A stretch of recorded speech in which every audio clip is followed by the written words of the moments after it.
O elenco do São Paulo está fechado pelo menos para a fase de grupos do Paulistão. O fechamento da janela é nesta sexta-feira para inscrever jogadores para a primeira etapa da competição. O clube cessa a busca por reforços e vai disputar uma vaga no mata-mata com o atual elenco. Depois da chegada de Erisson, o nono reforço anunciado, o São Paulo monitorava o mercado à procura de um zagueiro para ocupar a lacuna deixada depois da grave lesão de Ferrarese. O jogador vai ficar afastado dos campos por pelo menos 6 meses. O contexto, contudo, não era favorável. Além do mercado inflacionado, o São Paulo se limitava a atletas brasileiros em virtude do excesso de estrangeiros. Com Ferrarese, são 8 jogadores nascidos fora do Brasil, com o limite de 5 permitidos por jogo. Somado a esse fator, o próprio cenário de elenco pesou nessa procura. Ceni conta com Beraldo e Alan Franco à disposição. No DM, o time ainda tem Arboleda e Diego Costa, que não atuou em 2023. Há possibilidade também de Rafinha, outro no DM, fazer essa função como no ano passado.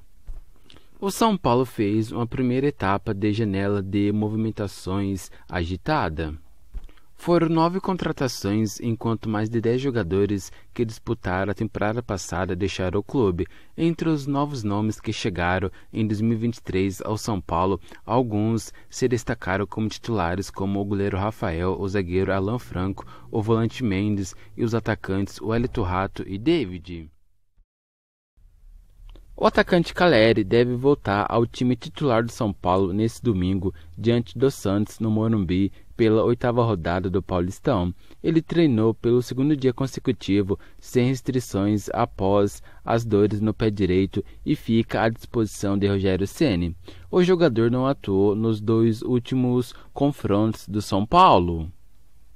Com a lesão de Erisson confirmada, o argentino deve ser o único centroavante de ofício do elenco. Galopo tem sido utilizado na função e vem se destacando. Com 4 gols, é o artilheiro do São Paulo em 2023. Além de Caleri, Nathan também pode ser novidade. O lateral treinou durante essa semana e já foi inscrito na lista do Paulistão nesta sexta-feira e fica à disposição. É muito provável que ele inicie na reserva. No treino dessa sexta, Ceni fez um trabalho em campo para aprimorar a troca de passes sobre pressão e movimentação. Na segunda parte, fez atividades de construção e obstrução de jogadas em uma maior extensão do campo. O treino encerrou com complemento de finalizações para um grupo de jogadores. Um possível São Paulo para o clássico tem Rafael, Orejuela, Alan Franco, Beraldo, Wellington, Mendes, Nestor, Luciano, David, Wellington Rato e Caleri.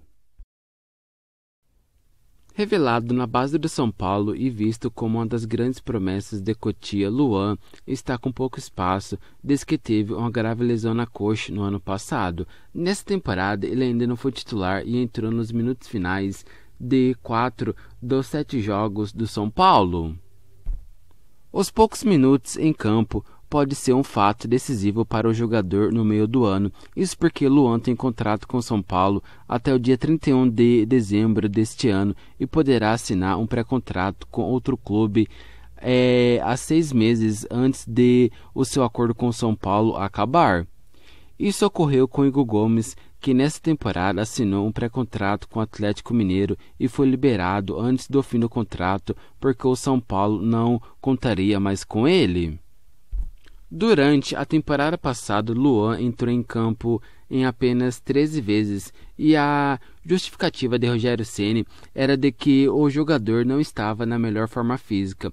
Era preciso se entregar mais para ter mais oportunidades. Em janeiro deste ano, Ceni voltou a citar a parte física. Dessa vez, a falta de mobilidade foi uma das justificativas. A disputa pela posição de primeiro volante está cada vez mais acirrada no São Paulo. Mendes foi contratado neste ano e parece ter conquistado a condição de titular de imediato. Quando ele não atua, Ceni tem optado por Pablo Maia. Dessa maneira, Luan se tornou uma das últimas opções para a função.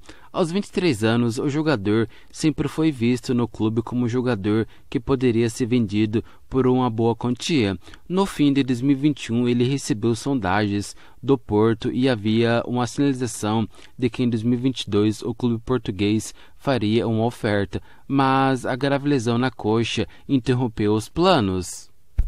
Com o espaço cada vez mais curto em 2023, Luan pode sair de graça no fim do contrato.